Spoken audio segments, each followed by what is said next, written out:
بسم الله الرحمن الرحيم الحمد لله الذي هدانا لهذا وما كنا لنهتدي لولا أن هدانا الله وأشهد أن لا إله إلا الله وحده لا شريك له وأشهد أن سيدنا ونبينا محمدا عبده ورسوله صلوات ربي وسلامه عليه وعلى آله وأصحابه ومن تبعهم بإحسان إلى يوم الدين أما بعد. Para pemirsa sekalian, ya dimanapun berada, semoga dirahmati oleh Allah Subhanahu Wa Taala. Ya pada kesempatan yang berbahagia ini, ya, ucapan ya terima kasih ya tak lupa kami ucapkan kepada Ustadz Fahru Razi Hafizahullah Taala yang telah menginisiasi kegiatan ini, juga kepada Ustadzuna ya Ustadz Yusron ya Dr. Muhammad Yusron Ansar Hafizahullah Taala yang telah membawakan materi ya yang pertama ya. Semoga ya kegiatan kita ini diridhoi dan diberkahi oleh Allah Subhanahu wa taala dan menjadi wasilah ya kita untuk bisa memahami ya ilmu agama. Pemirsa sekalian yang dimuliakan oleh Allah Subhanahu wa taala, ya para ustadz, para ustadzah juga ya saudara-saudari sekalian yang dimuliakan oleh Allah.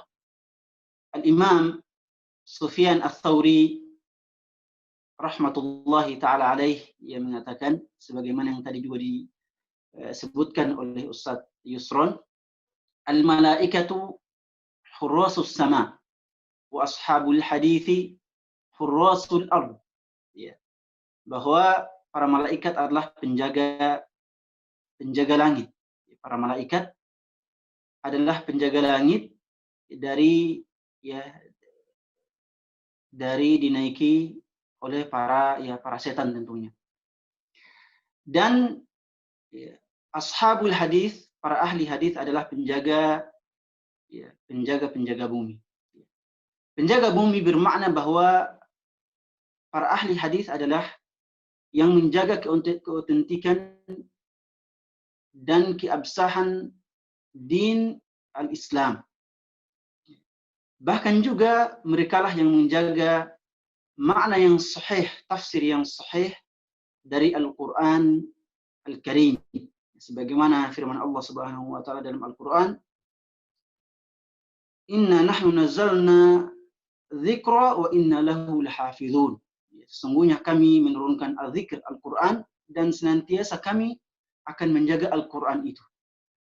Penjagaan Allah Subhanahu wa taala terhadap Al-Quran tidak hanya berupa penjagaan lafal-lafalnya, bahwa lafal Al-Quran tidak dirubah atau tidak didistorsi. Ini merupakan jaminan dari Allah Subhanahu wa taala ya, agar terjaga. Tetapi di sisi lain Allah Subhanahu wa taala juga menjaga makna dari Al-Quran, makna dari Al-Quran agar tidak didistorsi. Ya, makanya karena makna Al-Quran yang sahih itu banyak terdapat dalam hadis-hadis Rasulullah SAW yang merupakan penjelas dan pensyarah dari Al-Quran itu sendiri, maka Allah Subhanahu wa taala pun menjaga hadis-hadis Rasulullah SAW dengan keberadaan para ahli hadis. Jadi Al-Quran, makna-makna Al-Quran dijaga oleh Allah Subhanahu wa taala dengan keberadaan para ahli hadis. Ini secara langsung mengisyaratkan bahwa ahli hadis adalah penjaga agama Allah Subhanahu wa taala di atas bumi. Para ahli hadis adalah penjaga agama Allah Subhanahu wa taala di atas bumi. Bagaimanakah para ahli hadis atau peran sumbangsi ahli hadis dalam menjaga Al-Quran, menjaga Islam secara umum? Peran mereka terdapat dalam berbagai macam bidang, terutama dalam bidang menjaga hadis-hadis Rasulullah SAW dari dimasuki oleh hadis-hadis palsu dan hadis-hadis yang dhaif, yang tidak sahih disandarkan kepada Rasulullah SAW. Sumbangsi atau peran mereka dalam hal ini sangat besar, terutama dalam bidang fikih misalnya, ketika Allah Subhanahu wa taala berfirman dalam Al-Qur'an, "Aqimus shalah", ya, dirikanlah salat, maka tata cara salat yang tidak disebutkan dalam Al-Qur'an itu semuanya ada dalam hadis Rasulullah sallallahu alaihi wasallam. Dan untuk ya memunculkan kaifiyat salat Rasulullah sallallahu alaihi wasallam, maka tentu dibutuhkan para ahli hadis, untuk meriwayatkan kepada kita semua tentang hadis-hadis tentang hadis-hadis tentang salat, menginformasikan kepada kita semua tentang hadis-hadis salat yang sahih dan hadis-hadis salat yang dhaif dan juga hadis-hadis salat yang palsu. Itu semua merupakan tugas para ahli hadis. Itu gambaran singkat. Ini tentunya pada salah bidang salat saja. Kita belum berbicara tentang bidang zakat, puasa, muamalat, ya, tentang ibadah, fadhail amal, tentang tanda-tanda hari kiamat dan sebagainya. Itu semuanya hadis-hadisnya atau semuanya berkaitan dengan tugas para ahli hadis. Makanya tidak salah bila Sufyan Ats-Tsauri rahmatullahi taala alaihi mengatakan, kalau para malaikat adalah penjaga langit, maka para ahli hadis adalah penjaga bumi. Para ahli hadis sangat detail untuk menjaga sunnah atau hadis-hadis Rasulullah sallallahu alaihi wasallam. Sampai satu kata yang bukan berasal dari hadis Rasulullah sallallahu alaihi wasallam atau bukan berasal dari lafaz Rasulullah sallallahu alaihi wasallam, mereka bisa mengetahui. Kalau ada satu hadis, ya, di antara puluhan ribu hadis, ada satu hadis, ada tambahan kata yang bukan berasal dari lisan Rasulullah sallallahu alaihi wasallam, para ahli hadis pasti mengetahui. Itu kenapa hal ini ya bisa mereka ketahui, karena memang mereka sangat detail, ya, sangat sungguh-sungguh untuk memeriksa setiap kata dari sabda Rasulullah sallallahu alaihi wasallam. Bahkan tidak hanya satu kata, ya. Satu harakat saja berubah, para ahli hadis mengetahui.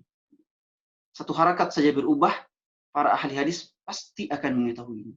Misalnya hadis, ya, ada salah satu hadis, zakatul janini zakatu ummihi, ya. Zakatul janini zakatu ummihi, ya. Tapi ada hadis lain, ya, atau ada riwayat lain mengatakan zakatul janini zakata ummihi. Jadi cuma berbeda harakat. Ada zakatu ummihi, ada zakata ummihi. Perbedaan harakat ini semuanya diketahui oleh para ahli hadis. Diketahui oleh para ahli hadis lantaran detail, ya,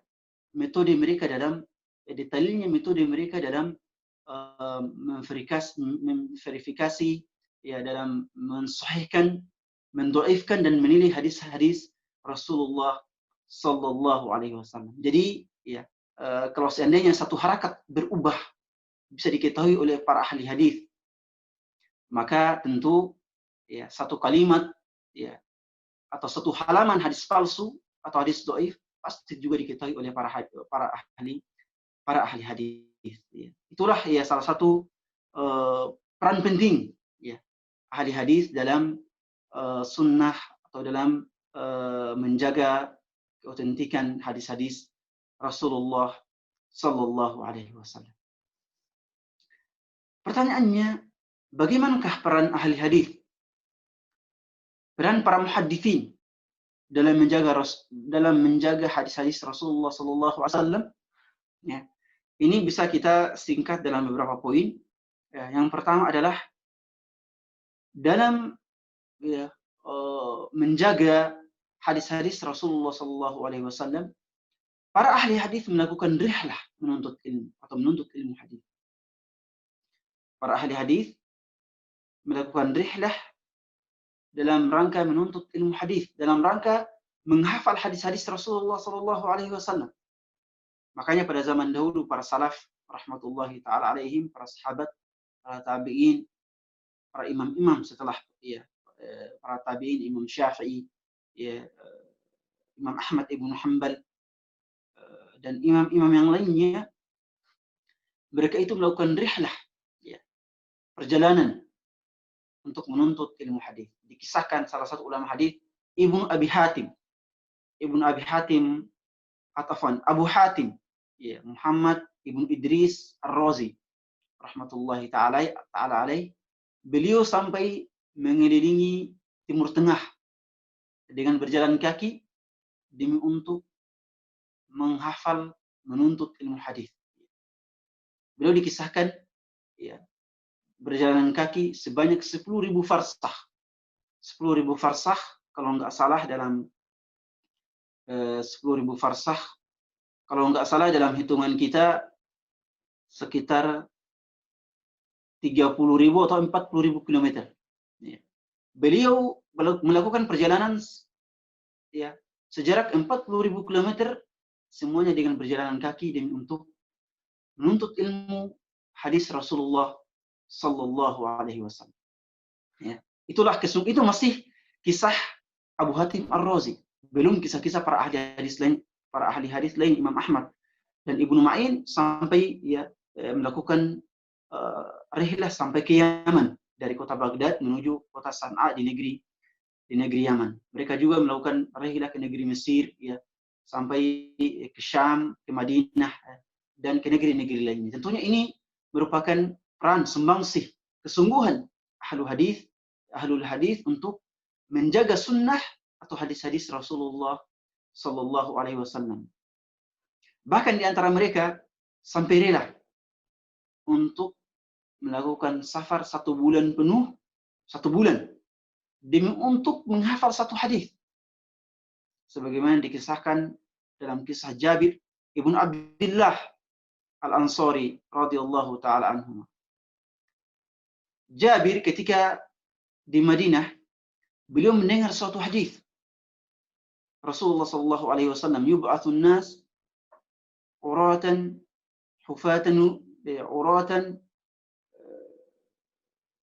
hufatan gurlan buhman, ya, bahwa manusia akan dibangkitkan pada hari kiamat kelak dalam keadaan, ya, telanjang, ya, tidak disunat, dan kemudian tidak memiliki apapun.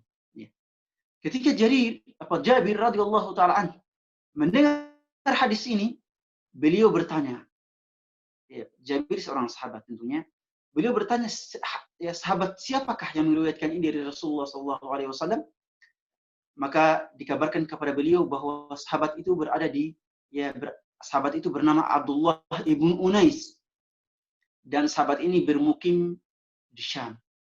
Maka pada saat itu juga Jabir ibn Abdullah radhiyallahu taala membeli, ya, unta untuk tunggangannya, dan kemudian melakukan rihlah ke negeri Syam selama 1 bulan perjalanan pada saat itu, tentunya selama 1 bulan, ya, demi untuk mendengar satu hadis saja, ya, dari Abdullah ibnu Unais, ya, bahwa benar Rasulullah Sallallahu Alaihi Wasallam sudah mengatakan atau benar-benar, ya, bersabda dengan hadis tersebut. Ya. Ini, ya, tentunya, ya, salah satu kisah saja yang kita angkat di sana, ya, dalam buku-buku, ya, sirah, dalam buku-buku, ya, para ulama hadis, banyak kisah-kisah yang, ya, sangat luar biasa. Di antara mereka ada yang sampai, ya, kencing dengan darah lantaran, ya, beratnya perjalanan yang mereka lakukan. Sa'id ibnu Musayyib rahmatullahi taala yang mengatakan, in kuntul asirul layali wal ayyam, ya, fi talabil haditsil wahid. Sa'id ibnu Musayyib, salah satu, ya, ulama besar kalangan tabi'in, mengatakan, saya dahulu seringkali, ya, melakukan safar berhari-hari demi untuk menghafal satu hadis Rasulullah Sallallahu Alaihi Wasallam, demi untuk mencari siapa yang meriwayatkan satu hadis dari Rasulullah Sallallahu Alaihi Wasallam. Ini adalah kesungguhan para ahli hadis, dia peran sumbangsi para ahli hadis demi untuk mengumpulkan hadis-hadis Rasulullah Sallallahu Alaihi Wasallam, demi untuk, ya, menjaga keotentikan sunnah Rasulullah Sallallahu Alaihi Wasallam. Di antara peran mereka juga adalah menghafal hadis-hadis Rasulullah.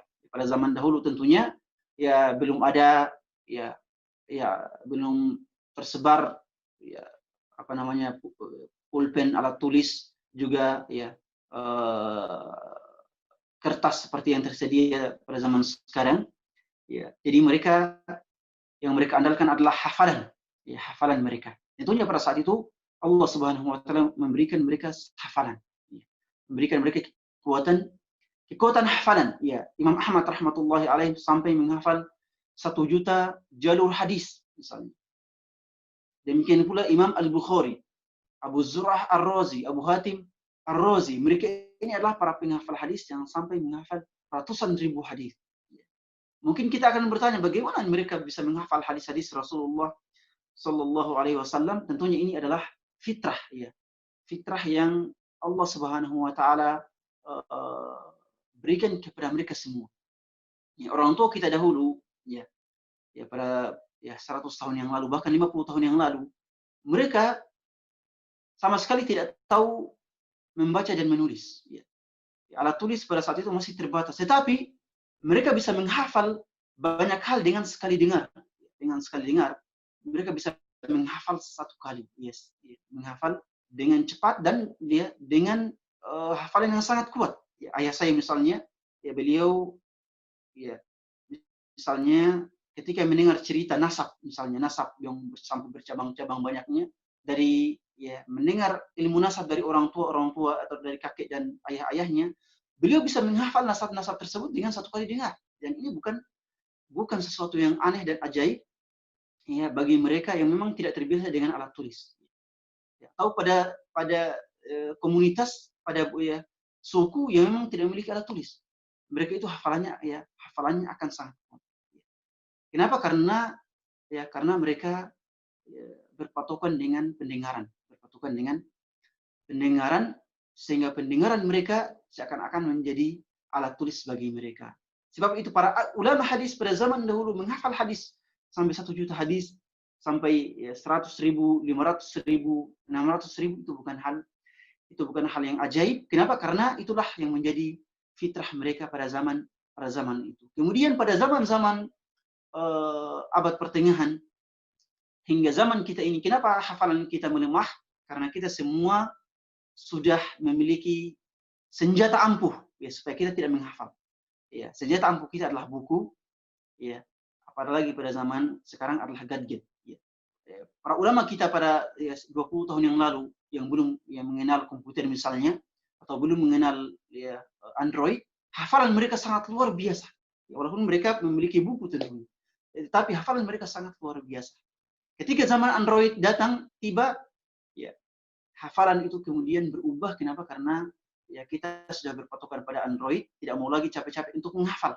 Ya, mencari hadis sahih atau hadis dhaif tinggal mengetik aplikasi yang ada di Android kita, dan kemudian dalam jangka waktu 10 detik sudah muncul ya, hadis ini dhaif atau hadis ini sahih. Kita tidak perlu lagi untuk menghafal hadis-hadis Rasulullah Shallallahu Alaihi Wasallam. Padahal dalam bidang-bidang tertentu kita masih butuh menghafal hadis-hadis Rasulullah Sallallahu Alaihi Wasallam. Di antara sumbangsih para ahli hadis dalam menjaga sunnah Rasulullah Sallallahu Alaihi Wasallam adalah menuliskan berbagai macam karya tulis. Menuliskan berbagai macam karya tulis ya dalam bidang hadis. Ini karya tulis dalam bidang hadis jenisnya bisa ratusan, 200-an. Ya. Saya memperkirakan jenis karya tulis dalam bidang hadis antara 200 sampai 300. Ini ya jenis, ya bukan bukunya, ya tapi jenisnya. Ya. Jenis karya tulis dalam bidang hadis, ya bukan bukunya, ya tapi jenis. Ya. Kenapa sampai sebanyak itu? Ya karena memang untuk menjadi seorang ahli hadis itu, untuk menjadi seorang ahli hadis tidak bisa hanya menguasai satu jenis buku. Ya. Makanya ada orang yang menghafal Sahih Al-Bukhari, kemudian kita katakan dia adalah ahli hadis. Tidak. Ya. Bukan seperti itu. Berbeda dengan ahli fikih misalnya. Kalau ahli fikih misalnya, di antara kita misalnya ada yang menguasai buku Kifayatul Akhyar ya, dalam mazhab Syafi'i.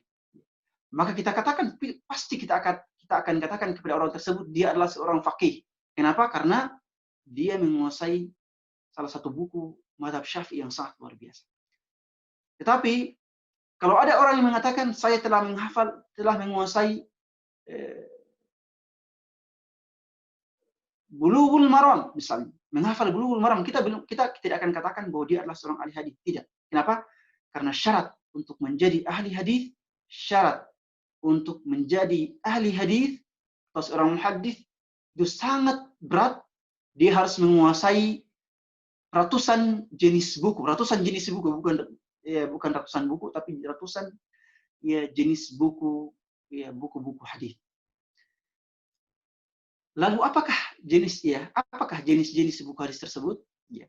Di antaranya ya sebagai pengenalan singkat tentunya, di antaranya adalah buku sahih yang dihimpun untuk menghimpun hadis-hadis sahih Rasulullah SAW. Hadis-hadis sahih dihimpun di antaranya adalah Al-Imam Al-Bukhari rahimahullahu taala menghimpun hadis-hadis sahih dalam bukunya Sahih Al-Bukhari. Imam Muslim juga dalam bukunya Sahih Muslim. Imam Ibnu Hibban dalam bukunya Sahih Ibnu Hibban. Imam Ibnu Khuzaimah dalam bukunya Sahih ya Ibnu Khuzaimah. Al-Hakim, Imam Al-Hakim dalam bukunya Al-Mustadrak. Ad-Diya Al-Maqdisi dalam bukunya Al-Mukhtarah. Juga ya, Ibnu Sakan dalam bukunya As-Sahih. Ya, juga banyak ya ulama-ulama lain seperti Abu Awana dalam bukunya Mustakhraj ala Sahih Muslim, Abu Nuaim Al-Asbahani dalam bukunya Mustakhraj Sahih Muslim. Ini panjang kalau disebutkan. Tapi itulah sekilas tentang jenis buku yang dihimpun untuk menghimpun hadis sahih. Itu baru satu jenis. Kemudian di antaranya adalah buku hadis yang dihimpun untuk menjelaskan syama'il Rasulullah SAW. Ada buku hadis yang dikhususkan untuk menjelaskan kepribadian Rasulullah SAW, baik fisik Rasul ataupun akhlak Rasul ataupun ibadah dan akhlak Rasulullah SAW. Ya. Maka kita mengenal buku Asy-Syama'il Al-Muhammadiyah. Ya. Ya. Asy-Syama'il Al-Muhammadiyah, kepribadian Rasulullah SAW. Buku ini ditulis oleh Al-Imam At-Tirmidzi. Ya, sudah diterjemahkan tentunya dalam bahasa Indonesia, bisa dibeli. Ya, yang saya tahu ada beberapa penerbit ya yang menerjemahkan dan menerbitkan Asy-Syama'il Al-Muhammadiyah. Sangat penting bagi kita untuk mengenal sosok Rasulullah SAW, baik fisik beliau ataupun akhlak dan kepribadian beliau. Banyak di antara kita yang mengidolakan artis, aktor, pemain bola dan sebagainya, tetapi nabinya sendiri, orang yang seharusnya dia idolakan, dia tidak ketahui fisiknya, dia tidak ketahui akhlak dan kepribadiannya. Itu sangat tidak pantas. Maka kita pantas kemudian untuk mengetahui siapa idola kita yang sebenarnya, itu Rasulullah SAW. Para ulama hadis telah menuliskan secara khusus buku yang menjelaskan tentang fisik dan kepribadian Rasulullah SAW. Di antaranya adalah tadi Asy-Syama'il Al-Muhammadiyah karya Al-Imam At-Tirmidzi rahmatullahi taala alaih. Di antaranya juga adalah Asy-Syifa fi Akhbaril Mustafa sallallahu alaihi wasallam karya Al-Qadhi Iyad rahmatullahi taala alaih. Juga Syama'il Nabi sallallahu alaihi wasallam karya Ibnu Nasiruddin Ad-Dimashqi. Karya ini Syama'il, kepribadian Rasulullah, karya Ibnu Nasiruddin Ad-Dimashqi ini adalah karya terbesar yang menjelaskan tentang kepribadian Rasul sampai sekarang dicetak kalau nggak salah berjilid-jilid, hampir 10 jilid kalau nggak salah. Ya. Itu semua ini jenis kedua, belum sampai sampai jenis yang 100 ke 200. Ya, ada antara jenis buku yang dibukukan oleh ahli hadis adalah kitab Al-Musannafat, kitab Al-Musannafat. Al-Musannafat ini biasanya adalah sebuah ensiklopedia hadis yang memuat berbagai macam ilmu. Ya. Al-Musannafat adalah ensiklopedia hadis yang memuat berbagai macam bidang ilmu. Di dalamnya ada hadis-hadis tentang fikih, ada hadis-hadis tentang fikih, ya, tentang apa namanya, adab, ada hadis-hadis tentang syama'il, ya, Rasulullah Shallallahu Alaihi Wasallam, juga banyak bidang ilmu yang lain. Ada hadis-hadis tentang akidah dan yang lainnya. Tetapi al-musannafat ini, ya, biasanya lebih banyak, ya, merangkum pendapat-pendapat para sahabat dan pendapat-pendapat para tabi'in. Ya. Ya. Ini juga merupakan sumbangsi ilmu hadis. Makanya kita kenal, ya, ada yang namanya Musannaf Abdul Razak, ada Musannaf Ibnu Abi Syaibah, ya. Juga ada musannaf yang lainnya. Ya. Musannaf Ibnu Wahab, ya. Ya. Banyak tentunya. Para ahli hadis juga mengenal atau membukukan jenis, ya, jenis buku hadis yang bernama al-mawdu'at, hadis-hadis yang khusus membahas tentang hadis-hadis palsu. Ya. Maka kita mengenal ada, ya, al-mawdu'at karya Ibnul Jauzi rahmatullahi taala. Kita mengenal juga buku al-ilal al-mutanahiyah karya Ibnul Jauzi rahmatullahi taala. Kita juga mengenal buku Al-La'ali Al-Masnu'ah karya Al-Imam Jalaluddin As-Suyuti rahmatullahi taala. Kita mengenal Al-Fawaid Al-Majmu'ah, ya, karya Al-Imam Asy-Syaukani. Ya.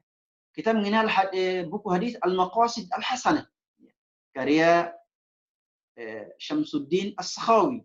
Ini semuanya adalah buku-buku yang ditulis untuk satu jenis, ya, untuk satu jenis buku hadis, yaitu al-mawdu'at, hadis-hadis lemah dan hadis-hadis palsu. Ini cuma sedikit contoh, ya. Tentunya buku-bukunya banyak sekali. Ada buku-buku hadis yang khusus untuk menjelaskan tentang adab-adab para penuntut ilmu hadis. Ya. Adab-adab para penuntut ilmu hadis. Kita mengenal ada yang namanya Al-Jami' li Akhlaqir Rawi wa Adabis Sami', karya Al-Khatib Al-Baghdadi. Kita mengenal Jami' Bayanil Ilmi wa Fadlihi, ya, karya Ibnu Abdul Bar, ya, rahmatullahi taala alaihim jami'an. Ya. Kita mengenal, ya, buku Ar-Rihlah fi Talabil Hadis, rihlah dalam menuntut ilmu hadis.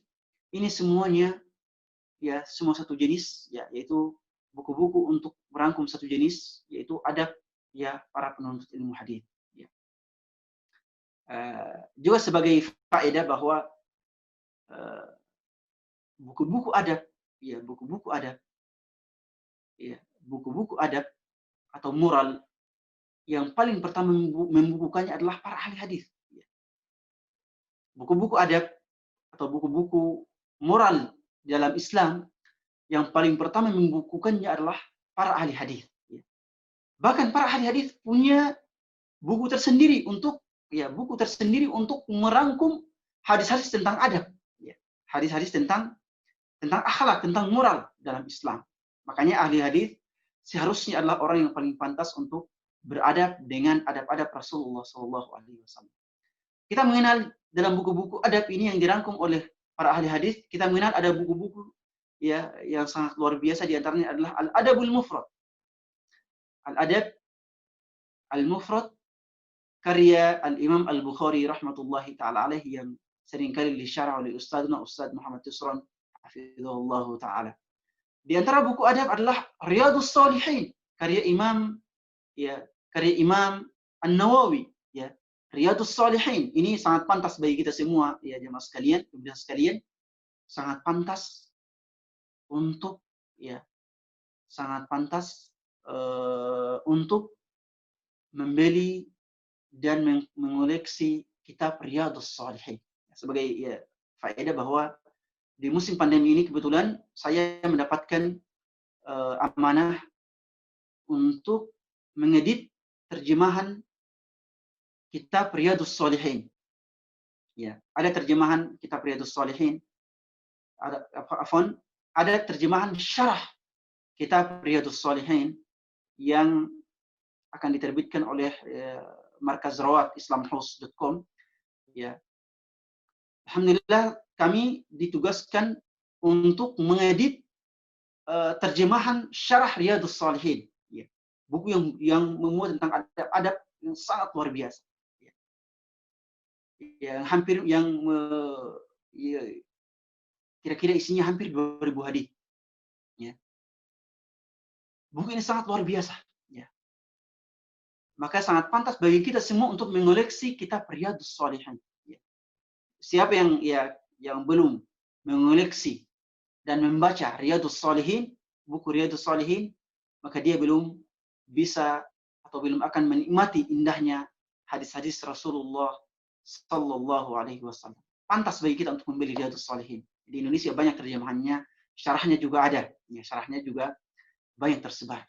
Ya, karena di dalamnya semuanya mencakup tentang amalan dan adab Rasulullah Sallallahu Alaihi Wasallam. Ada beliau dalam berakhlak, ada beliau dalam ibadah, ada beliau dengan istri-istrinya, ada beliau dengan sahabat-sahabatnya, ada beliau dengan putra-putrinya, ada beliau dalam mengajar, dalam mendidik, ada beliau dalam bergaul dengan masyarakat. Ya. Ada beliau dalam jihad, ada beliau dalam berdakwah.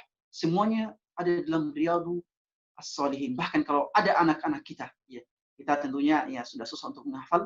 Kalau ada putra-putri kita atau ada di antara kita yang semangat untuk menghafal, maka mari kita menghafal kitab Riyadhus Shalihin. Riyadhus Shalihin. Ya, insyaallah kalau ada orang yang baca Riyadhus Shalihin, menghayati kitab Riyadhus Shalihin, ya tentunya ya dia diharapkan untuk menjadi orang yang sangat saleh. Dan ini merupakan keberkahan ilmu, keberkahan keikhlasan dari penulisnya, yaitu Imam An-Nawawi rahmatullahi taala alaih. Kita kembali ke buku hadis. Buku-buku hadis sangatlah banyak, ya. Ya, sangatlah banyak. Para ulama juga membukukan hadis-hadis yang terkait dengan hadis-hadis yang menjadi dalil ilmu fikih. Ya.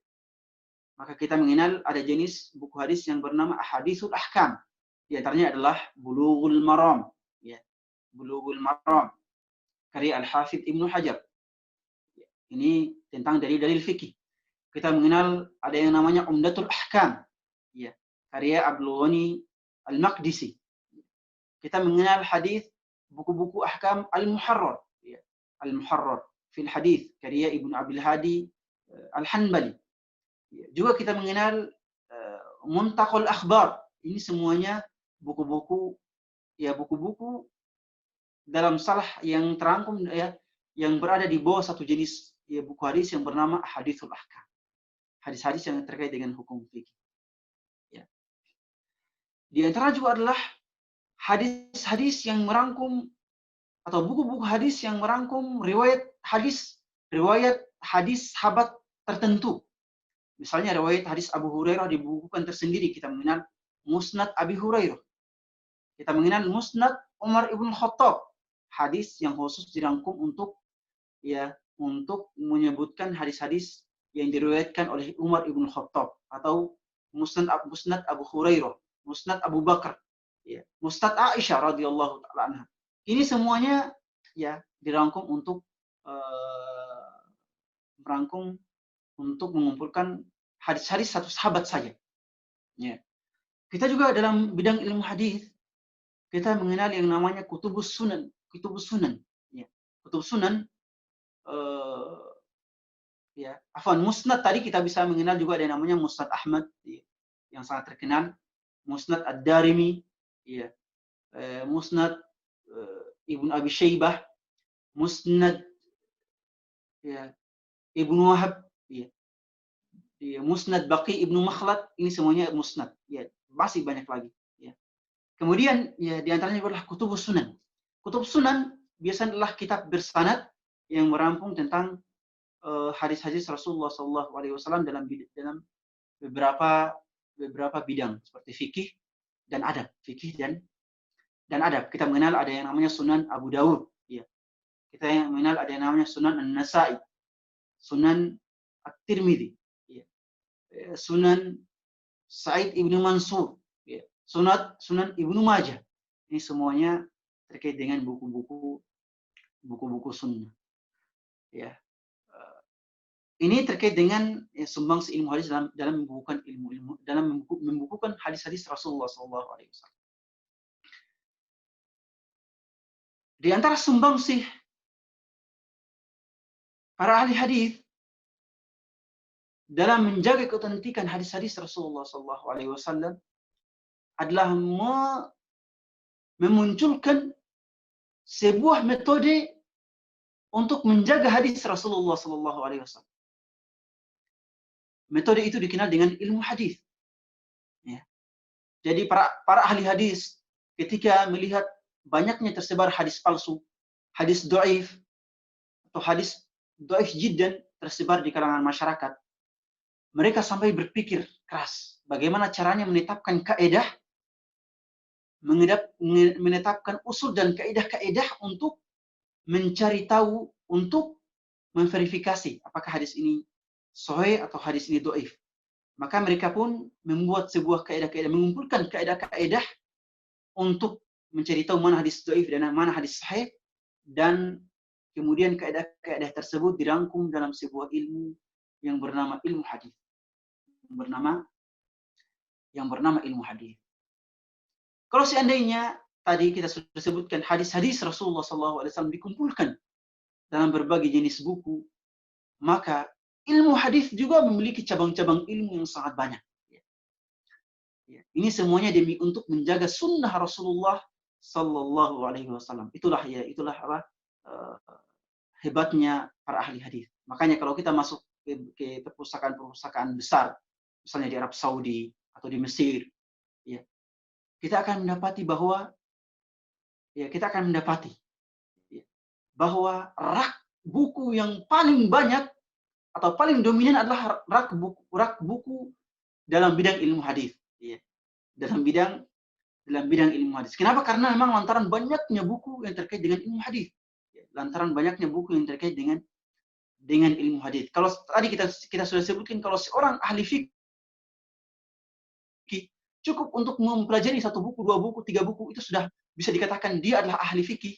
Tapi kalau ahli hadis, dia harus mempelajari puluhan bahkan ratusan buku untuk bisa dikatakan dia adalah ahli hadis. Ilmu hadis yang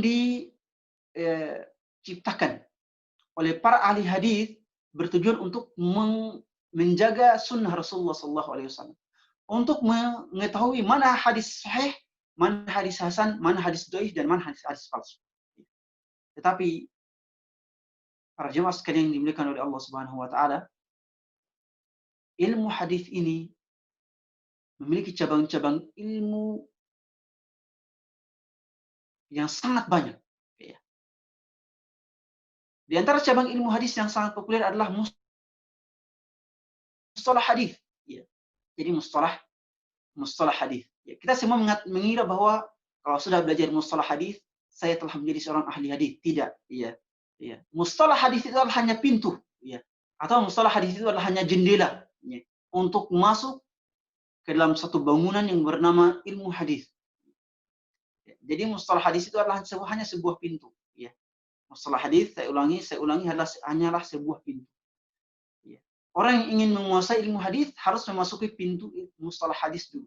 Bahkan para penuntut ilmu misalnya di bidang ilmu fikih juga tentunya harus belajar mustalah hadis, sebagai wawasan tentunya. Tetapi kita katakan bahwa mustalah hadis adalah cuma salah satu jenis hadis. Untuk mengetahui misalnya istilah mursal, apa itu mustalah mursal, apa itu mustalah marfu, apa itu hadis dhaif, apa itu hadis sahih, apa itu makna dari hadis munqati, apa itu makna dari hadis maqtu', apa itu makna dari hadis marfu', apa itu makna dari hadis palsu, apa makna dari hadis mudabbaj, misalnya. Ini semuanya istilah-istilah yang dipelajari di dalam ilmu mustalah hadis. Tapi untuk menjadi seorang ahli hadis, untuk menguasai ilmu hadis, mustalah hadis cuma pintu. Mustalah hadis cuma cuma pintu. Tetapi meskipun ia pintu, maka tetapi ia sangat penting untuk dipelajari. Di antara cabang ilmu hadis selain mustalah hadis adalah ilmu rijal. Ya. Ilmu rijal ini adalah ilmu yang merangkum tentang para perawi-perawi hadis, nama-nama para perawi hadis. Ini dinamakan ilmu rijal. Ya. Hebatnya para ahli hadis, mereka bisa mengetahui sosok perawi meskipun sama namanya atau sama nama ayahnya ataupun sama nama kakeknya, mereka bisa mengetahui ya bahwa Ahmad ibnu Muhammad ibnu Abdullah ini berjumlah 1000 orang, mereka bisa mengetahui sosoknya masing-masing. Itulah hebatnya ahli hadis. Itu ilmu rijal. Kalau mustalah hadis tadi yang pertama, kita bisa mengenal beberapa karya tulis khusus untuk bidang mustalah hadis. Ya. Sangat banyak karya tulis di bidang mustalah hadis sampai ratusan bahkan ribuan. Ya. Ya. Di antaranya adalah ya tentunya yang antaranya adalah Tadribur Rawi As-Suyuti, ya. Al-Fathul Mughith, ya. Karya Syamsuddin As-Sakhawi, Nuzhatun Nadhr dengan Nukhbatul Fikr, karya Al-Hafidh Ibnu Hajar. Ya.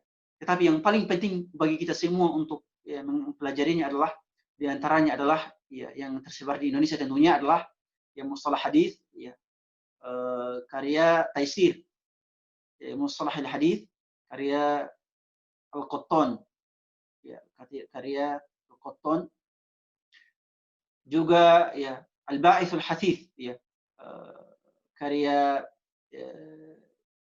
Ibnu Katsir rahmatullahi taala alaih. Ya. Juga beberapa Nuzhatun Nadhr karya Al-Hafidh Ibnu Hajar rahmatullahi alaih. Kemudian juga syarah Manzumah Baikuniyah, itu banyak ya. Semuanya bisa dipelajari ya dalam bidang ilmu mustalah hadis. Itu semua beberapa buku yang kita sebutkan. Tapi bidang ilmu mustalah hadis saja itu bukunya sangat banyak, ya, bisa ratusan panjang kalau disebutkan satu persatu. Tapi yang kita sebutkan tadi adalah yang mungkin bisa kita pelajari ya di hadapan ustadz atau di hadapan guru-guru kita. Ya, Manzumah Baikuniyah dengan syarahnya, juga Nuzhatun Nadhr karya Al-Hafidh Ibnu Hajar dengan Nukhbatul Fikr, juga Tadribur Rawi, ya, juga Taisir Mustalah Al-Hadis. Ya. Di antara ilmu ya, kemudian ilmu rijal, ya, di antara ya cabang ilmu hadis adalah ilmu rijal. Ilmu rijal ini juga memiliki ratusan karya tulis. Ilmu rijal ini memiliki ratusan karya tulis. Ya. Yang paling terkenal adalah Taqribut Tahdzib milik Al-Hafidh Ibnu Hajar. Taqribut Tahfidz. Juga Tahdzibut Tahdzib. Ini semuanya berbicara tentang para ya sosok para perawi hadis. Juga Tahdzibul Kamal, ya, milik Al-Hafidh Al-Mizzi rahmatullahi taala alaih. Juga Al-Hafidh Al-Zahabi memiliki puluhan karya tulis terkait dengan ilmu rijal ini. Ya, ada Tadhibut Tahdzib, ya, ada Mizanul I'tidal, ya, ada Zailul Mizan, ada Diwanul Du'afa. Ini semuanya terkait dengan ilmu rijal, ya. Ya, terkait dengan ilmu rijal. Dalam ilmu rijal juga dikenal ada buku-buku yang merangkum khusus untuk para perawi hadis palsu. Misalnya buku ini khusus merangkum nama-nama para perawi hadis palsu. Itu semuanya ada dalam ilmu rijal. Ya. Ya, misalnya buku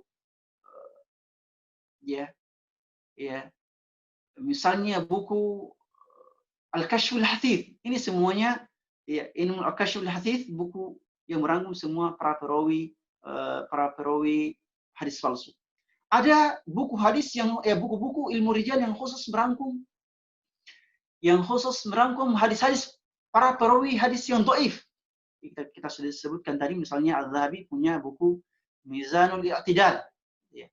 Ya, Mizan Al-I'tidal.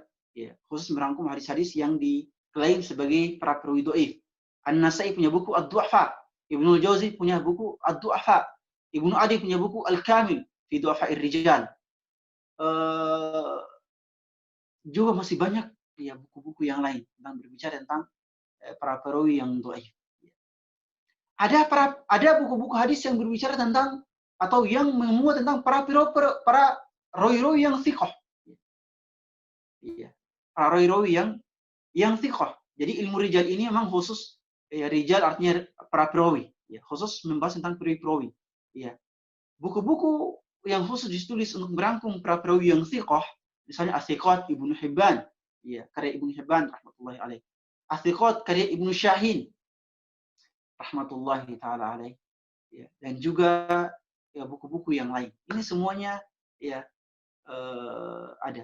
Ada buku-buku yang merangkum semua, ya, yang merangkum ya buku ya para perawi thiqah, para perawi dhaif, semuanya dirangkum dalam satu buku. Kita mengenal ada yang namanya buku buku Al-Jarh wa Ta'dil. Kita mengenal ada yang namanya buku At-Tarikhul Kabir karya Al-Bukhari rahmatullahi taala. Ini panjang sekali kalau disebutkan satu persatu. Selain ilmu masalah hadis, selain ilmu rijal, dalam bidang ilmu hadis juga dikenal ada yang namanya ilmu jarh wa ta'dil. Ilmu jarh wa ta'dil. Ilmu jarh artinya ilmu kritik terhadap para perawi. Ilmu kritik kepada para perawi. Ya.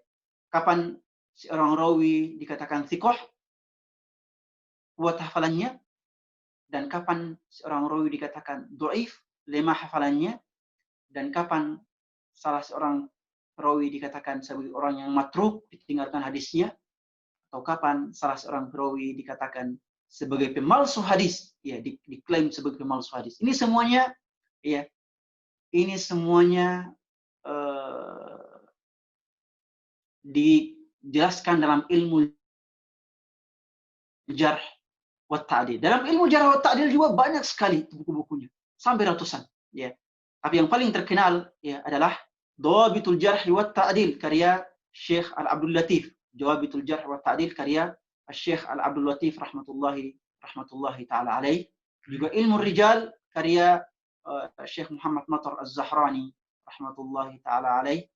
Ya, Syekh Al-Abdul Latif juga Syekh Muhammad Matar Az-Zahrani itu semuanya merupakan gurunya para ustadz senior di Indonesia, utamanya yang alumni Fakultas Hadis di Kota Suci Mekah, di Kota Madinah, seperti Ustadz Yusron, ya, Ustadz Dasman, dan ustadz senior lainnya yang alumni hadis, ya, mereka pasti mengenal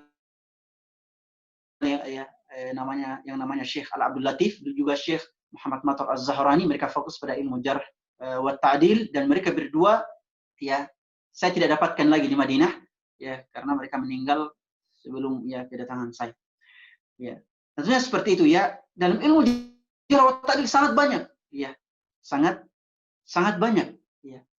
Ya, ada Qawaid fil Jarh wa Ta'dil karya Al-Laknawi rahmatullahi taala alaih yang diberikan catatan ya sangat bagus oleh Syekh Abdul Fattah Abu Huddah rahmatullahi taala alaih.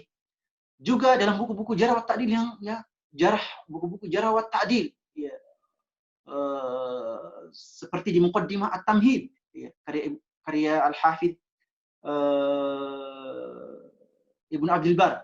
Juga Al-Muhadditsul Fasid, ya, karya Ar-Rama Hurmuzi. Juga buku-buku Jarh wa Ta'dil karya beberapa ulama lainnya, ya, seperti Ibnu Hajar rahmatullahi taala dalam beberapa bukunya, ya, dalam An-Nukat, ya. Juga Al-Hafidh Az-Zahabi, ya, dalam beberapa muqaddimah bukunya, Muqaddimah Mizanul I'tidal. Semuanya semua tentang ilmu jarh wa ta'dil. Ya, ilmu jarh wa ta'dil ini, ya, para pemirsa sekalian, khusus membahas tentang para perawi hadis, bukan digunakan untuk mengkritik, melemahkan dan mendoifkan, ya, mencela dan memuji para dai dan para ulama zaman sekarang. Ya, tidak seperti itu. Tapi ilmu jarh wa ta'dil ini khusus untuk, ya, mengetahui kapan seorang perawi hadis itu dhaif dan kapan dikatakan sebagai seorang yang thiqah. Kemudian di bidang ilmu hadis juga ada bidang ilmu lain yang bernama ilmu tabaqat.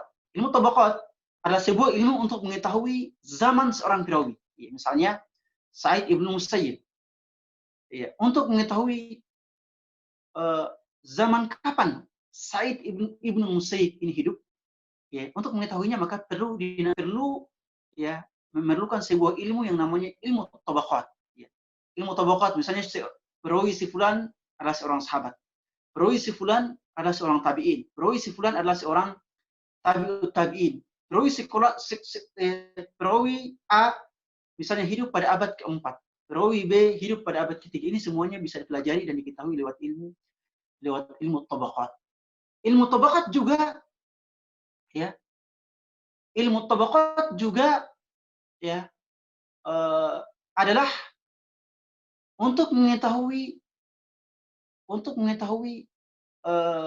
murid, ya, ikatan murid dan guru. Misalnya ada seorang perawi meriwayatkan hadis, misalnya Muhammad meriwayatkan hadis dari Az-Zuhri misalnya. Kita harus mencari tahu apakah Muhammad ini merupakan murid dari Az-Zuhri atau bukan. Ya, ini semuanya bisa diketahui dari ilmu tabaqat. Kalau seandainya Muhammad ini adalah murid Az-Zuhri, maka kita terima hadisnya. Kenapa? Karena dia pasti mendengarkan hadisnya dari Az-Zuhri secara langsung. Kalau Muhammad ini misalnya kita dapati dia bukan murid Az-Zuhri dan tidak pernah bertemu dengan Az-Zuhri, maka kita katakan hadisnya terputus sanadnya dan bukan hadis yang sahih. Ini semuanya ya, mengetahui ikatan murid dan guru ini semuanya bisa diketahui lewat ilmu tabaqat, Bahkan ya, ilmu tabaqat juga para pemirsa sekalian adalah membahas tentang derajat para murid di hadapan gurunya. Ya, ya tentunya para guru memiliki beberapa murid. Ya, ada murid yang paling menghafal ilmu gurunya. Ada murid yang ya sedang-sedang menghafal ilmu gurunya. Ada murid yang ya sangat lemah untuk menghafal ilmu yang diajarkan oleh gurunya. Tingkatan murid ini bisa diketahui secara detail oleh para ahli hadis. Bisa diketahui secara detail oleh para ahli hadis. Sehingga murid yang lemah penguasaan ilmunya ya yang diajarkan oleh gurunya, maka ya dia bisa saja dilemahkan hadisnya. Kenapa? Karena para ahli hadis mengetahui dia itu sangat lemah hafalannya terhadap ilmu-ilmu gurunya. Tetapi murid-murid yang sangat kuat menghafal ilmu-ilmu hadis-hadis gurunya, maka mereka itu dianggap sebagai hadis-hadis yang bisa dipercaya dan hadis-hadis mereka sahih. Ya, sahih. Perbedaan tingkatan murid di hadapan guru ini, ya, itu semua bisa diketahui oleh para ulama ahli hadis lewat bidang ilmu yang namanya ilmu tabaqat. Lewat ilmu yang namanya ilmu tabaqat. Ini maaf ya, ini sudah sebenarnya masuk dalam bidang detail sebenarnya, detail ilmu hadis sampai ya bahkan yang satu hadis pun mungkin tidak akan ya sampai sedetail ini untuk mengetahui namanya ilmu tabaqat. Ya mungkin akan tentu ya ini lewat ya lihat pengkajian. Tentunya kemudian ada bidang ilmu hadis lain selain ilmu tabaqat, selain ilmu jarh wa ta'dil, selain ilmu rijal, selain ilmu mustalah hadis, ada yang namanya ilmu takhrij. Ya. Ilmu takhrij adalah sebuah metode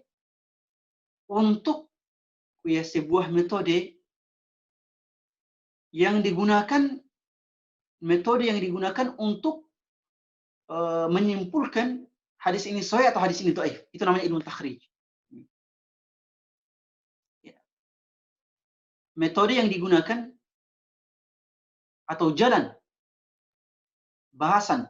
metode pembahasan yang digunakan untuk menyimpulkan status atau derajat sebuah hadis. Itu namanya ilmu takhrij.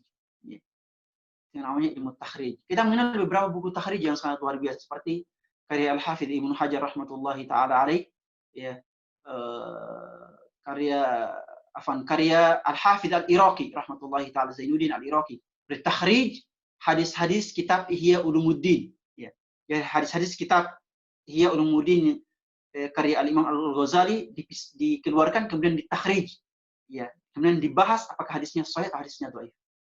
Seperti juga ya, takhrij tafsir Al-Baidawi, ya, karya Al-Hafidz Ibnu Hajar misalnya. Takhrij hadis-hadis apa namanya, dalam mazhab Syafi'i ada takhrij al-muhadzab, hadis-hadis muhadzab. Itu semuanya ada karya Ibnu Mulaqin misalnya.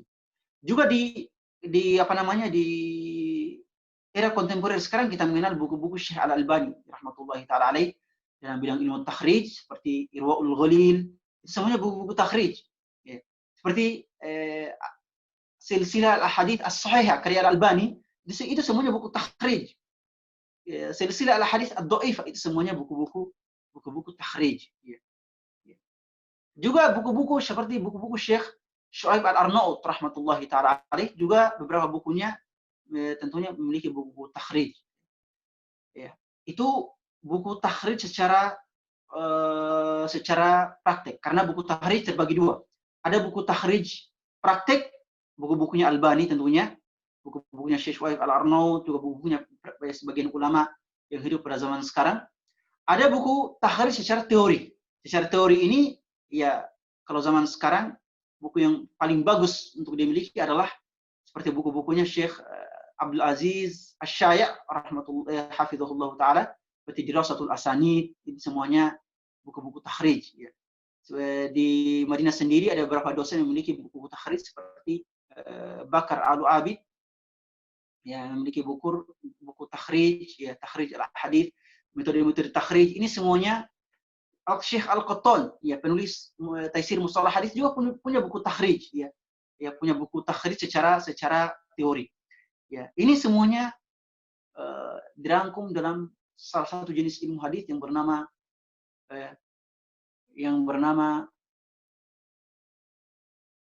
salah satu jenis ilmu hadis yang bernama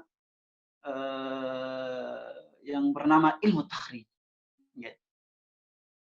Dalam bidang ilmu hadis juga, atau di antara bidang ilmu hadis juga kita mengenal yang namanya ilmu ilal. Ya, ilmu ilal. Ilmu ilal ini adalah ilmu khusus.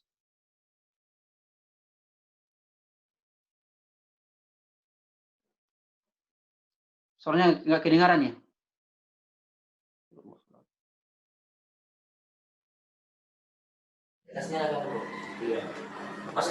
Soalnya nggak kedengaran ya. Kedengaran.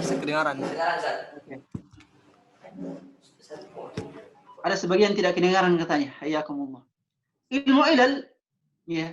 Ilmu ilal adalah sebuah jenis khusus, metode, ya, jenis yang sangat spesifik, ya. Dan biasanya ilmu ilal ini biasanya memang tidak bisa, ya, sampai ulama hadis pun tidak banyak menguasai yang namanya ilmu ilal. Kenapa? Karena ilmu ilal ini adalah metode untuk mengetahui kesalahan yang ada dalam hadis-hadis rawi yang thiqah. Ya, kalau seandainya, ya, metode untuk mengetahui kesalahan hadis-hadis rawi yang thiqah. Kalau rawi-rawi yang dhaif, ya, kalau rawi-rawi yang dhaif itu pasti sudah diketahui bahwa hadisnya salah, ya. Pasti hadisnya salah. Tetapi kalau rawi-rawi yang thiqah itu sangat susah untuk diketahui salahnya. Seperti para hafidz Al-Quran. Kalau kita sholat di belakang hafidz Al-Quran, kalau orangnya cuma hafalan, ya, juz amma atau dari ad-duha saja, kalau dia salah-salah kita pasti tahu. Karena itu memang dia hafalannya kurang banyak. Tapi kalau hafidz Al-Quran dan kemudian membaca surah Al-Baqarah, kita sholat di belakangnya, dia mau salah mau benar kita nggak akan tahu. Tetapi orang yang hafidz juga pasti akan tahu kesalahannya. Ya. Ya, makanya demikian pula dengan ilmu ilal ini. Ya. Ilmu ilal ini adalah khusus untuk mendeteksi kesalahan-kesalahan yang ada dalam hadis yang diriwayatkan oleh rawi-rawi yang memiliki hafalan yang sangat kuat. Tentunya manusia punya salah, ada kesalahan, dan di antara hafalannya pasti ada yang salah. Makanya mereka mendeteksi adakah kesalahan hafalan di antara rawi thiqah. Itu semuanya dideteksi lewat ilmu ilal. Ilmu ilal juga punya buku yang sangat banyak. Ya, baik dari segi hadis-hadis ilal, hadis-hadisnya, ataupun dari segi teori. Ilal Ibnu Abi Hatim, ilal Ad-Daraqutni, Syarhul Ilal At-Tirmidzi, Ilal Kabir At-Tirmidzi, kemudian Syarhul Ilal Ibnu Rajab, dan juga ya banyak sekali buku-bukunya. Ya. Tentunya ya ini masih seputar dengan buku-buku, kita belum masuk pada peran para ahli hadis dalam dakwah, para ahli hadis dalam jihad. Ya. Tapi ya insya Allah semoga apa yang kita bahas ini adalah cukup insya Allah terkait dengan jenis-jenis dan peran ilmu hadis beserta buku-buku mereka ya dalam memberikan sumbangsih terbesar mereka kepada umat Islam demi menjaga sunnah Rasulullah SAW dan demi mewujudkan ya, ucapan Sufyan Ats-Tsauri bahwa para ahli hadis adalah para penjaga agama Allah di muka bumi. Saya kira ya waktunya sudah habis ya. Waktunya sudah habis ya, apa yang luput insyaallah nanti akan disebutkan dalam sesi tanya jawab insyaallah ya. Semoga ya apa yang kita ya kaji pada kesempatan ini bermanfaat. Ini ya cuma ya kulit-kulitnya karena kita berbicara tentang sedikit sumbangsi dan juga tentang beberapa karyanya. Tentunya ilmu hadis ilmu yang sangat luas, tapi semoga gambaran yang saya sebutkan tadi ya cukup insyaallah ya, sebagai pengenalan singkat terhadap ilmu ini. Jazakumullah khairan. Semoga apa yang kita sampaikan bermanfaat ya. Dan saya kembalikan kepada moderator. Tafadhol. Baik, Ustaz. Oke, Ustaz ya, suaranya. Baik, Ustaz. Jazakumullah khairan kepada Ustaz kita, Ustaz Maulana atas pemaparan materi pada siang hari ini. Kita langsung saja, Ustaz, mendengarkan beberapa pertanyaan yang sudah masuk di grup chat. Pertama dari Ustaz Acil Abdul Hafid. Mungkin senada dengan pertanyaan Ustaz Syahrullah Hamid. Ustaz, siapa saja ulama di zaman sekarang yang dikenal sebagai ahlul hadis, dan mohon penjelasan kedudukan Syekh At-Tarifi hafizahullah dalam bidang ilmu hadis. Ya, bismillahirrahmanirrahim. Alhamdulillah, salatu wassalamu ala rasulillah wa ba'd. Tentunya zaman sekarang ya, jazakumullah khairan ya. Pertanyaannya sangat bagus ya. Tentunya zaman sekarang alhamdulillah Allah masih menjaga umat Islam dengan keberadaan para ahli hadis dari berbagai macam negeri tentunya. Tentunya ulama hadis di setiap negeri ada, di Mesir ada, di Arab Saudi ada, di Syam ya, dengan berbagai Syam dengan berbagai negerinya tentunya, Palestina, Suriah, Ordon ya, dan sebagainya, juga di beberapa negara alhamdulillah keberadaan mereka ada ya. Tentunya kalau yang sudah meninggal tentunya lebih banyak. Ada Syekh Ahmad Syakir dari Mesir, ya. Ada Syekh Al-Albani, Syekh Abdul Fattah Abu Ghuddah dari Syam, juga dari Arab Saudi, ya. Kita mengenal Syekh Hamud At-Tuwaijiri, Syekh Hamad Ansori, para masyayikh yang lain juga, semuanya sudah meninggal. Yang sudah meninggal tentunya ya dari berbagai negeri Islam tentunya, dari yang sudah meninggal dari Maroko atau dari Aljazair seperti Muhammad Abu Khubzah, semuanya sudah meninggal rahmatullahi ta'ala alaihim. Juga dari India ya, Ubaidullah Ar-Rahmani, Al-Mubarakfuri ya, Safiur Rahman, dan juga Abdullah Al-Mubarakfuri, semuanya sudah meninggal ya. Siapakah ahli hadis pada zaman sekarang? Tentunya dari berbagai mazhab, dari berbagai afiliasi ada ahli hadis insyaallah. Ya, kalau di Arab Saudi sendiri masih banyak ahli hadis insyaallah, baik ahli hadis yang sudah tua, yang sudah senior, ataupun yang masih muda. Ya. Ya. Di Arab Saudi masih banyak, di antaranya adalah Syekh Ibrahim Al-Lahim rahimahullah hafizahullah taala. Syekh Ibrahim Al-Lahim ya di Qasim ya, ya di Qasim. Kemudian Syekh Abdullah As-Sa'ad di kota Riyadh. Termasuk Syekh Abdul Aziz At-Tarifi ya, di kota Riyadh. Juga di antaranya di kota Madinah banyak ya, di kota Madinah. Yang menariknya di kota Madinah ada 2 ahli hadis yang berasal dari Indonesia. Ya. Di kota Madinah ada 2 ahli hadis Arab Saudi yang orang tua mereka Indonesia. Ya. Yang pertama adalah Profesor Dr. Anis Tauhid hafizahullah taala, profesor ahli hadis di bidang ilmu jarh wa ta'dil. Dan yang kedua adalah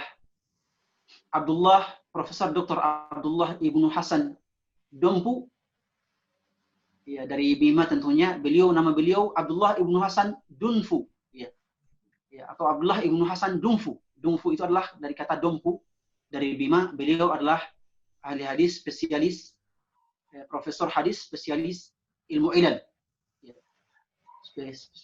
spesialis ilmu ilal. Ya, dari Mekah juga banyak, ada Syekh kalau nggak salah Abdul Haq Al-Hashimi, Abdul Wakil Al-Hashimi, dan Syekh Hatim Al-Auni. Ya, itu semuanya di antara ahli hadis di Arab Saudi. Tentunya banyak nama, tapi mungkin ya saya luput. Ya, di Mesir, ya tentunya lebih banyak lagi. Di Mesir ada Syekh, ada Syekh yang menjadi ulama, ya, anggota Hay'ah Kibar Ulama Azhar pada zaman sekarang, yang merupakan Syekhul Muhaddithin. Ya, Syekhul Muhaddithin di Timur Tengah, yaitu Syekh Ahmad Ma'bad Abdul Karim, hafizahullah taala. Ya, Ahmad Ma'bad Abdul Karim ini seorang ulama yang sangat luar biasa. Ya, beliau dari Azhar, ya, dan selama puluhan tahun pernah mengajar di kota Riyadh, ya, dan sekarang di Mesir, ya, kembali ke Mesir. Dan ya, beliau juga seorang anggota Hay'ah Kibar Ulama, ya, di Azhar Mesir. Di antaranya juga di Mesir adalah Syekh Abu Ishaq Al-Huwaini, ya, hafizahullah taala. Ya, Syekh Mustafa Al-Adawi, ya, Syekh Mustafa Al-Adawi, Syekh Ahmad Abdul Ainain. Ini semuanya, ya, semuanya Mustafa Al-Adawi, Ahmad Abdul Ainain, Syekh Abu Ishaq Al-Huwaini, semuanya ya ahli hadis yang berasal dari Mesir. Tentunya masih banyak lagi. Amr Abdul Mun'im Salim dari Mesir, ya, yang punya buku-buku, ya, banyak tentang soal hadis. Ini juga semuanya ahli hadis dari Mesir. Dari Syam lebih banyak lagi, ya, baik dari kalangan murid-murid Syekh Al-Albani maupun kalangan murid-murid Syekh Abdul Fattah Abu Huddah rahmatullahi taala alaihim jami'an, ya. Di antaranya Syekh Ali Hasan Al-Halabi, Syekh Masyhur Salman, ya, Syekh Masyhur Ali Salman. Ini semuanya ahli hadis dari kota, ya, dari negeri Syam, ataupun dari kalangan murid-murid Syekh Syuaib Al-Arnaud, ya. Ya, tentunya yang kita sebutkan namanya ataupun yang belum kita sebutkan namanya, ya. Kemudian di negeri Yaman, ya, ya, juga banyak ahli hadis, ya. Di antara yang terkenal adalah Syekh Mustafa, ya, Syekh Mustafa, kalau salah Mustafa pemilik Darul Hadis Ma'rib, ya, yang punya banyak murid di Indonesia. Allahul musta'an.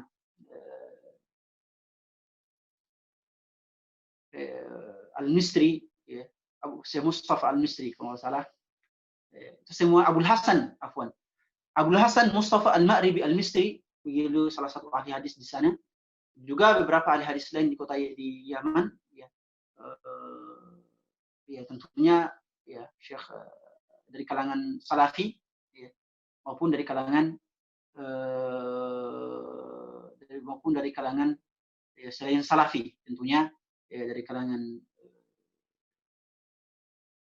Syafi'iyah dan juga kalangan mazhab yang lain, ya. Tentu di negeri Maghrib juga banyak, ya, maksudnya negeri Maghrib ini mencakup Maroko, Aljazair, Mauritania dan sebagainya. Kita mengenal Said, yang paling terkenal adalah Said Al-Kamali, ya, hafizahullah taala, ya. Ya, itu beliau salah seorang ahli hadis dari Maroko. Tentunya banyak sekali, alhamdulillah, ya, negeri Islam, ya, tidak, ya, kekurangan ahli hadis. Di Indonesia kita mengenal ada yang namanya sosok Kiai Ali Mustafa Yaqub rahmatullahi taala alaih, ya, Kiai Ali Mustafa Yaqub, ya, rahmatullahi taala alaih, tentunya, ya, luar biasa.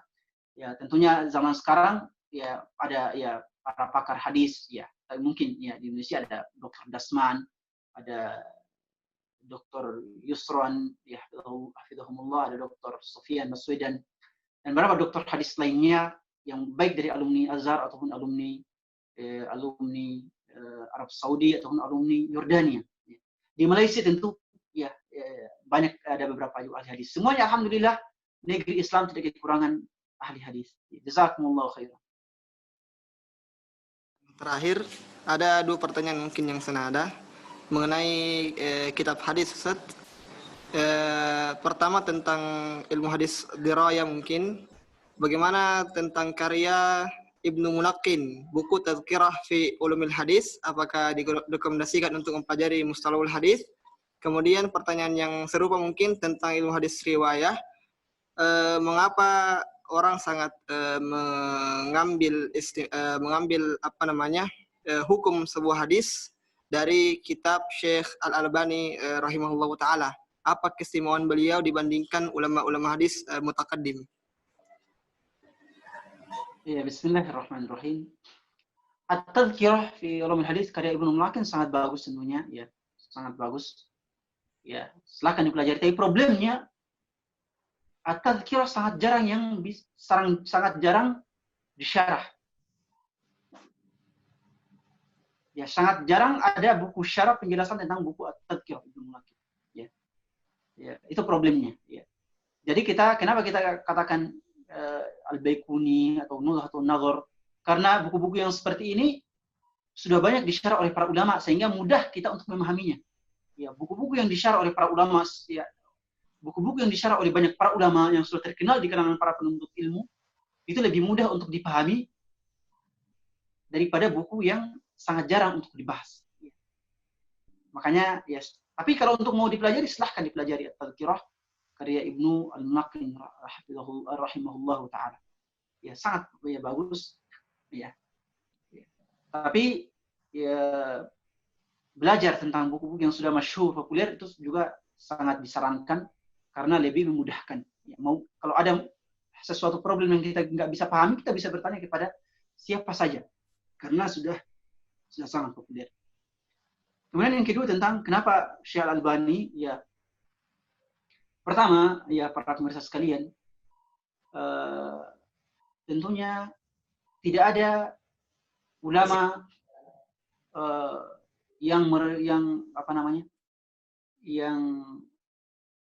jarang ada ulama yang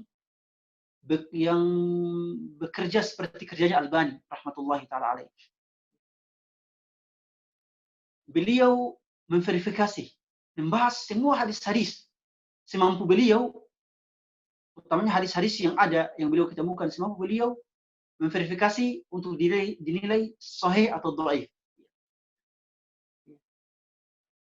Sehingga kalau ada hadis yang banyak, ya, ada, sehingga banyak hadis yang kita belum dapatkan penilaian sahih atau dhaifnya di ulama lain, kita bisa dapatkan di Syekh Al-Albani rahmatullahi alaih. Kenapa? Karena beliau memang banyak mencari hadis dan kemudian membahasnya satu persatu. Dan ini pekerjaan beliau ini, ya, tentunya harus diapresiasi luar biasa karena beliau menghabiskan puluhan tahun, ya, cuma untuk membahas hadis-hadis, untuk membahas atau menilai apakah hadis ini sahih atau hadis ini dhaif. Jadi kenapa Syekh Al-Albani? Ya, karena beliau melakukan suatu penelitian yang jarang dilakukan oleh para ulama lain. Misalnya ada ahli hadis lain seperti Syekh Shu'aib Al-Arnaud rahmatullahi alaihi, beliau tidak seperti Syekh Al-Albani. Beliau tidak merangkum satu buku penuh, satu buku khusus hadis sahih, kemudian satu buku khusus hadis dhaif. Ya, Syekh Shu'aib cuma punya ta'liq, ya, catatan pada buku-buku tertentu. Ya. Atau ulama-ulama yang lain, ya, mereka jarang memiliki karya-karya seperti itu. Ya. Bahkan ulama-ulama besar seperti Al-Hafidz Ibnu Hajar. Al-Hafidz Ibnu Hajar tidak ada bukunya yang khusus mengatakan bahwa ini khusus hadis sahih, ini khusus hadis dhaif. Tapi Al-Albani rahmatullahi taala melakukan pembukuan yang seperti ini, akhirnya beliau kemudian dikenal. Dengan sumbangsi Al-Albani rahmatullahi alaihi, kemudian para umat Islam sangat mudah untuk kembali ke buku-buku beliau, sehingga ini sangat memudahkan. Bahkan, ya, kenapa kita misalnya banyak orang ke Syekh Al-Albani, kenapa? Karena sangat mudah untuk mendapatkan penilaian hadis dari Syekh Al-Albani rahmatullahi alaihi. Suatu hadis, misalnya ada satu hadis, kita ingin mendapatkan hadis ini, kita ingin mengikuti pendapatnya Ibnu Hajar. Apakah Ibnu Hajar rahmatullahi alaih mengatakan sahih atau dhaif. Kalau kita mencari buku-buku Ibnu Hajar itu sangat susah, ya. Kita sangat kesulitan, ya. Harus mencari satu persatu buku beliau, ya. Tetapi ya, apakah hadis ya kalau kita kebingungan hadis ini sahih atau dhaif, langsung ya, buka buku Albani atau langsung ke Maktabah Syamilah, langsung mencari khusus buku Syekh Albani, langsung pas 10 detik 20 detik langsung muncul, ya. Makanya orang-orang memang zaman sekarang suka yang namanya ya serba cepat, ya, instan, ya. Makanya karena kesukaan, ya, kehobian terhadap instan ini, maka mereka lebih cenderung kepada buku-buku Syekh Albani karena memang sudah instan, ya. Ada sebuku sahih di sana sudah ada, buku dhaif, buku-buku hadis dhaif di sana beliau sudah bukukan. Apalagi dengan adanya Maktabah Syamilah. Ya, itu ya, merupakan salah satu faktor kenapa rata ke Syekh Al-Albani rahmatullahi alaih. Dan itu sebuah hal yang tidak bisa disalahkan. Itu sebuah hal yang terpuji, sudah merupakan kebebasan seseorang untuk mengikuti siapa saja. Saya bebas-bebas saja untuk mengikuti penilaian Ibnu Hajar rahmatullahi alaih. Walaupun kalau saya mengikuti penilaian Ibnu Hajar terhadap hadis tertentu, saya harus bersusah payah untuk membaca buku-buku Ibnu Hajar. Saya misalnya bisa saja mudah untuk mentaklid Ibnu Mulaqin, Al-Zahabi, dan yang lainnya, itu sangat mudah. Dan itu bebas saja bagi seseorang. Tetapi penilaian Albani rahmatullahi taala alaih tentunya lebih mudah untuk didapatkan, instan. Makanya banyak orang yang kemudian secara mudah mendapat kembali atau merujuk ke buku-buku beliau. Itu secara singkat tentang hal ini. Jazakumullah khairan. Semoga apa yang kita sampaikan bermanfaat. Ya. Jazakumullah khairan.